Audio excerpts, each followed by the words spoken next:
ایک بار چھری چلائی نہیں چلی، دوبارہ چھری چلائی نہیں چلی، اور چھری بھی کیسے چلائی؟ بیٹے نے کہا ابا میری کچھ وصیتیں ہیں۔ کہا بیٹا کیا؟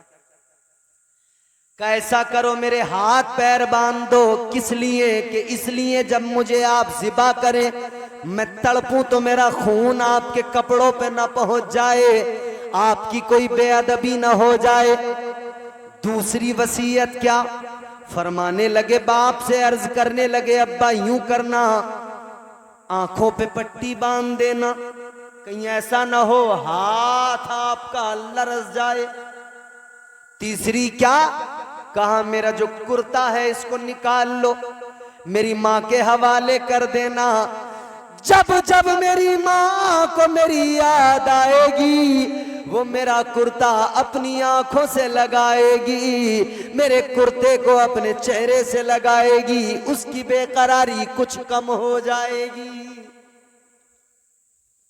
مزید گفتگو ہوئی ہے، اس کے بعد میں فرمایا کہ مجھے اب آپ ذبح کرو۔ باپ نے بیٹے کو لٹایا، سینے پہ گھٹنا رکھا، چھری ہاتھ میں لی، چلانے لگے، ایک بار، دو بار، تین بار، چار بار، بار بار بار بار، چھری نہیں چلی، پھینکی ہے نا پتھر پہ لگی، پتھر کے ٹکڑے ہو گئے۔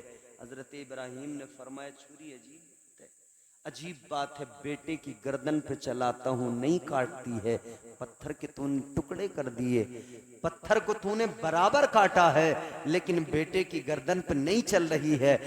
اے لوگو یاد رکھو، جب حضرت ابراہیم نے فرمایا تھا اے چھری چلتی کیوں نہیں، کاٹتی کیوں نہیں، تو چھری نے کہا تھا ابراہیم تم ایک بار کہتے ہو، ایک بار کہتے ہو کاٹنے کے لیے اور پروردگار 70 مرتبہ منع فرما دیتا ہے۔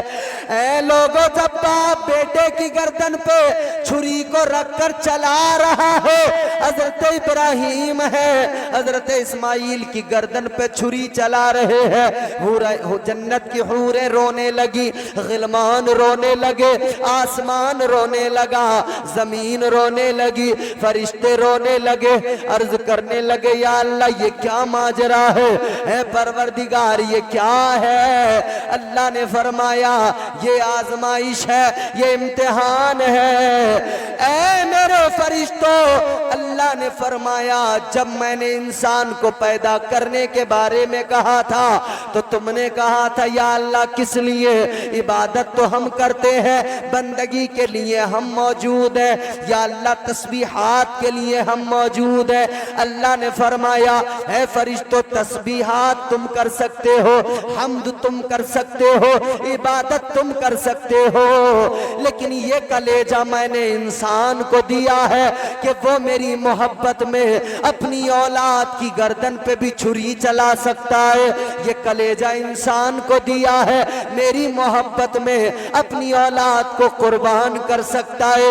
عزیزان گرامی القدر، ادھر حضرت ابراہیم نے خواب دیکھا، بیٹے کی گردن پہ چھری چلائی ہے مگر جنت سے دمبا آ گیا۔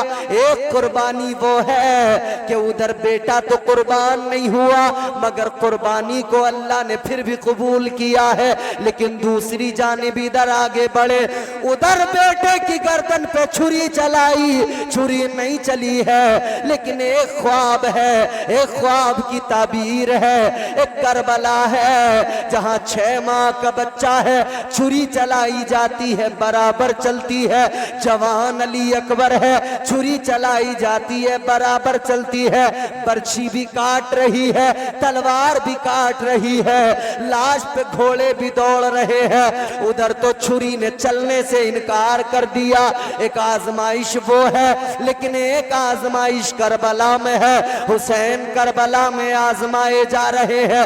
عزیزان گرامی القدر، آج ہم ذرا سے بیمار ہو، بخار آ جائے، ہم اللہ سے شکوہ کرتے یا اللہ ہمیں تو بیماریاں بڑی لگ گئیں، ہم تو بیماریوں سے بڑا پریشان، لوگ کہہ کہنے لگتے ہیں صاحب بیماری تو ایسی ہے ویسی ہے، بیماری سے تو یوں ہو جاتا ہے وہ ہو جاتا ہے، یاد رکھنا بیماری بھی اللہ کی جانب سے ہے اور شفا بھی پروردگار عطا فرماتا ہے۔ اور یہ بھی یاد رکھنا جب بندہ بیمار ہوتا ہے اللہ اس کے گناہوں کو کم کر دیتا ہے، جب بندہ بیمار ہوتا ہے اللہ اس کے گناہوں کو کم کر دیتا ہے۔ بخار آ جائے گناہ جھڑنے لگتے ہیں، بیماری آ جائے گناہ مٹنے لگتے ہیں۔ یہ آزمائشیں ہیں جن سے بندہ نکھر جاتا ہے، جن سے گناہ دور ہو جاتے ہیں۔ کربلا کے میدان میں تلواریں چلی ہیں، چھریاں چلی، خنجر چلے، جس پر چلے وہ اس پر کام برابر کرتے رہے۔ ادھر چھری نے کاٹا نہیں اور ادھر خنجر رکتے نہیں، ادھر تلواریں برابر کاٹ رہی ہیں۔ پتہ لگ گیا دادا نے خواب دیکھا تو پھر ادھر کربلا میں اس کی تعبیر نظر آ گئی۔ کیونکہ اس قربانی پر کوئی اعتراض کر سکتا تھا کہ چلائی مگر چلی تو نہیں، کٹا تو دمبے کا گلا ہے، مگر اس اعتراض کو ختم کیا تو کربلا والوں نے ختم کیا، مصطفیٰ والوں نے ختم کیا کہ دیکھو ادھر وہ جنہوں نے مصطفیٰ کو دعا کر کے مانگا انہوں نے چھری چلائی ہے، وہ بھی قربانی ہے، اور ادھر یہ بھی قربانی ہے کہ بیٹے کی گردن پہ تلوار چلی ہے، باپ نے اپنی بھیگی ہوئی آنکھوں سے دیکھا ہے مگر صبر کیا ہے۔ عزیزان گرامی القدر بس اتنا یاد رکھیں، ہر مشکل دور میں صبر کریں، اللہ کا شکر ادا کریں اور اس کی پاکی بیان کریں، اس کی تسبیح بیان کریں۔ واویلا کرنے سے، رونے پیٹنے سے، چیخنے چلانے سے نہ کبھی دکھ جاتا ہے، نہ کبھی بیماریاں جاتی ہیں، نہ کبھی مرنے والا زندہ ہوتا ہے۔ ہاں صبر کرنے سے اور اللہ کا شکر ادا کرنے سے، تسبیح بیان کرنے سے اللہ درجات بلند کر دیتا ہے، اللہ عزتیں عطا کر دیتا ہے، عظمتوں سے نواز دیتا ہے۔ وہ نوازنے پہ آئے تو نواز دے زمانہ، وہ کریم ہی جو ٹھہرا تو کرم کا کیا ٹھکانہ۔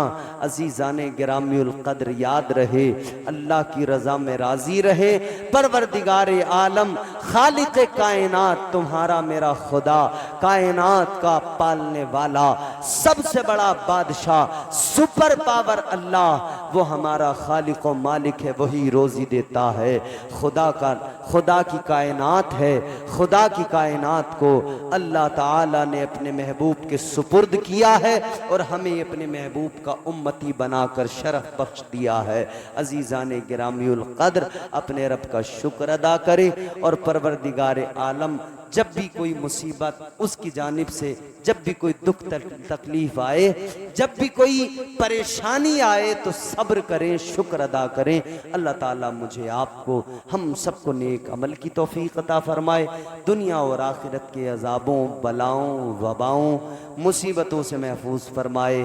دوران گفتگو جو بھی مجھ سے لفظاً، سہواً، قصداً، مانن غلطیاں ہوئی ہوں اللہ معاف فرمائے۔